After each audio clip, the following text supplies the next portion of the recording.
Salut les athlètes de la gravité, c'est Amaury, bienvenue pour une nouvelle vidéo sur With The Gravity. Aujourd'hui, je vais vous montrer comment faire une handstand press, aussi appelée montée en force, et surtout vous donner une routine d'entraînement pour la réussir. Let's go!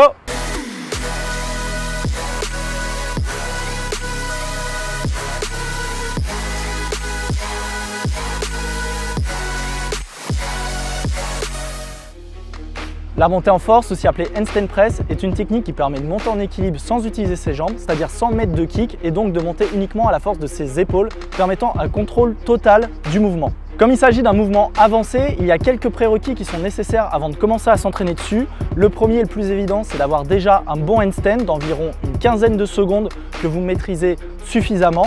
Deuxième prérequis, un L-sit au sol, et j'insiste bien sur le fait qu'il soit au sol, non pas qu'on va lancer la presse depuis le sol, mais parce que c'est un exercice qui permettra de contrôler que vous avez déjà suffisamment de force pour vous repousser. Et troisième prérequis, de la flexibilité. En effet, plus vous serez flexible, plus la montée en force sera simple. S'il vous manque un de ces trois prérequis, c'est que vous n'êtes pas prêt. Vous aurez mieux fait de les travailler plutôt que de commencer dès maintenant à vouloir avoir votre handstand press. D'ailleurs, si vous avez besoin de conseils sur un de ces trois sujets, on vous invite à nous le dire en commentaire et on vous fera une vidéo détaillée pour vous aider. À présent, ce qu'on va voir, ce sont les 3 points à bien comprendre pour réussir la montée en force. Premier point, devoir bien se pencher en avant et donc basculer tout son poids sur vos épaules. Si vous gardez les épaules au-dessus de vos mains, vous ne pourrez pas monter en force et c'est pour ça qu'il va être nécessaire de beaucoup les renforcer. Deuxième point, conservez les bras tendus durant tout le mouvement. Si vous partez les bras pliés, ça revient en fait à faire une pompe en équilibre et c'est un mouvement qui est totalement différent qu'on couvrira un peu plus tard. Troisième point, et sûrement l'un des plus importants, placez vos fesses le plus possible au-dessus de vos mains. Au plus vous aurez les fesses hautes avant de décoller les pieds, au plus le mouvement sera simple. Maintenant que vous avez en tête les 3 points clés pour bien réussir sa presse, je vais vous montrer une routine d'entraînement que vous pouvez faire 2 à 3 fois par semaine qui va vous permettre de très rapidement progresser. Pour chaque exercice que je vais vous montrer, vous pourrez modifier l'écartement de vos jambes. Au plus vos jambes sont écartées, au plus l'exercice sera simple. Ok les athlètes, exercice 1, la negative press. C'est pour moi un des meilleurs exercices, mais c'est aussi un des plus difficiles au début. C'est pour ça que je vous le mets en début de routine et parce que je pense que c'est bien que vous vous entraîniez dessus dès à présent. Le principe il est très simple, vous allez vous mettre en handstand en mettant un kick et une fois que vous serez en haut, bien stabilisé, vous allez tenter de faire que la partie négative du mouvement, que la descente et de la contrôler au maximum. 3-4 secondes, ce sera déjà un très bon début, ça va vous permettre de ressentir l'effort que vous devez faire.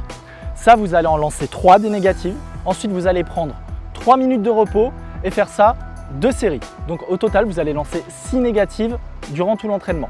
Je vous montre un peu ce que ça donne et vous aurez juste à ajuster l'écartement de vos jambes pour que ce soit plus ou moins difficile.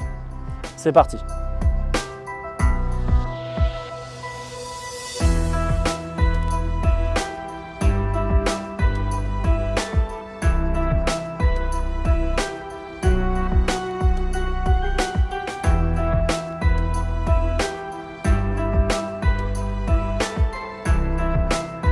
Ok, exercice numéro 2, Elevated Press Hold. Le principe, il est super simple, c'est vous allez mettre votre buste perpendiculaire au sol et maintenir vos jambes à 90 degrés par rapport à celui-ci. C'est la partie la plus difficile de la position à tenir. C'est pour ça que vous n'allez pas le lancer depuis le sol, ni le lancer en négatif, mais simplement utiliser un support comme celui-ci, un banc, une box, ce que vous avez sous la main pour mettre vos pieds surélevés et vous rapprocher au maximum de la position à maintenir en décollant vos jambes. Je vous montre ce que ça donne. Vous allez faire ça 4-5 fois sur 2 séries et entre 2 séries, vous allez prendre 3 minutes de récupération parce que vous allez voir que c'est un exercice qui est assez stressant pour vos épaules, mais c'est vraiment super intéressant pour les renforcer et gagner vraiment en force sur cet exercice spécifique. Donc vous allez vous mettre comme ça, hop, vous surélevez vos pieds, vous mettez vos fesses le plus en amont possible de votre buste et vous n'avez plus qu'à vous pencher en avant en soulevant les jambes. Vous pouvez donner un petit kick si besoin.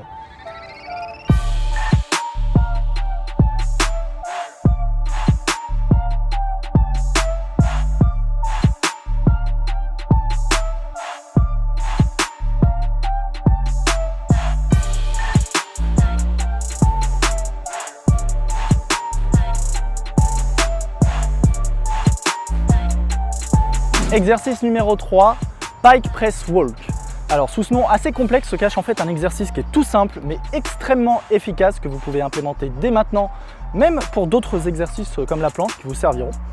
C'est le concept, vous allez vous baisser, c'est là que la flexibilité rentre en jeu. Vous allez poser les mains au sol, les deux mains.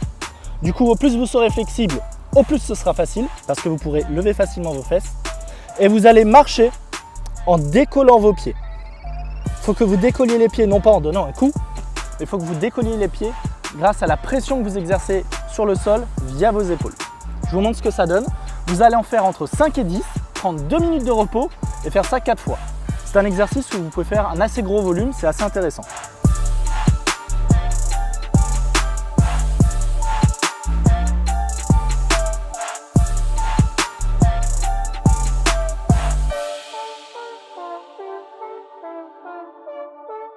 Et pour que ce soit plus simple, comme toujours, vous pouvez écarter les jambes.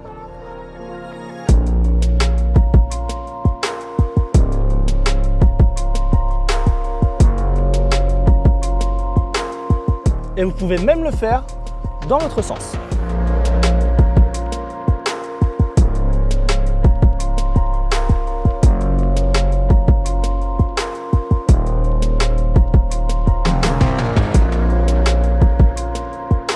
Exercice numéro 4, ligne planche. L'objectif, ça va être de vous pencher en avant sur vos épaules en partant d'une position de pompe. Donc je vais vous montrer un peu ce que ça donne pour que vous puissiez comprendre si vous n'avez jamais vu cet exercice. En fait, vous partez en position de pompe et là, vous vous mettez en avant sur vos épaules le plus loin possible en gardant le corps aligné.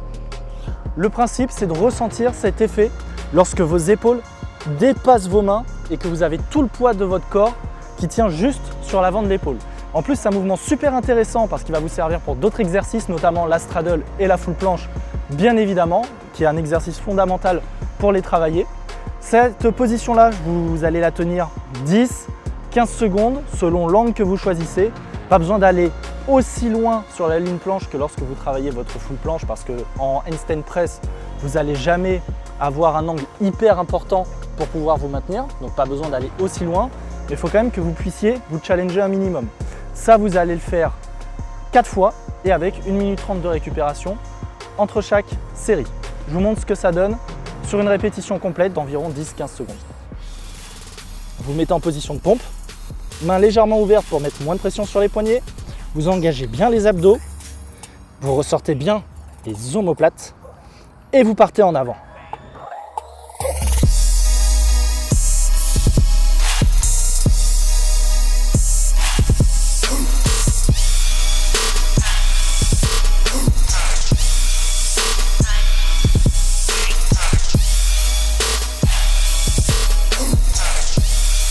Et pour finir, un exercice qui est vraiment fondamental en street workout, on en a déjà parlé, le L-sit, sauf que cette fois-ci, j'insiste, vous allez le faire au sol.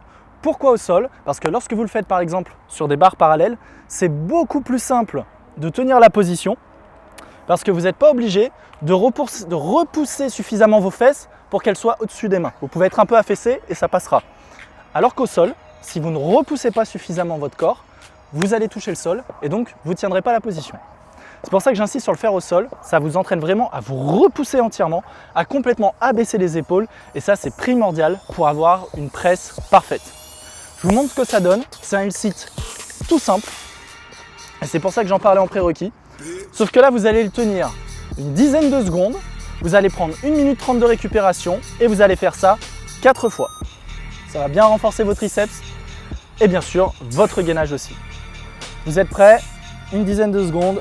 Et c'est parti.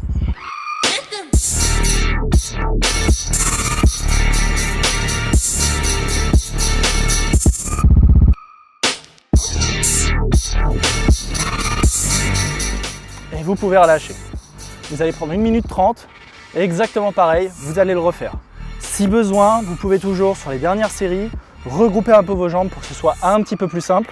Mais vous allez voir que vous allez être très limité pour faire ça quand vous êtes au sol. Je vous montre un peu. 10 secondes, c'est parti. Bravo.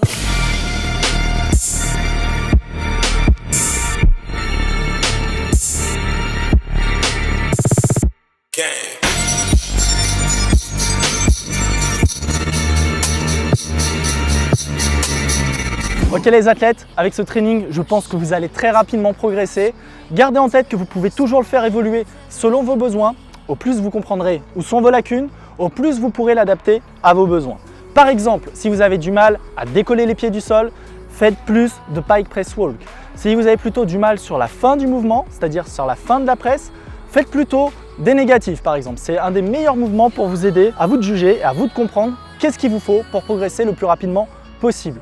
Aussi pour ça, vous pouvez nous partager vos progressions sur Instagram, dans vos stories en nous taguant. On les repartagera et on répondra à vos questions si vous avez besoin. Pour plus de training, on vous invite à vous abonner à la chaîne YouTube. Plein d'autres routines d'entraînement à venir, d'autres tutos. On espère que ça va vous plaire. Et surtout, d'ici là, n'oubliez pas, continuez de défier la gravité.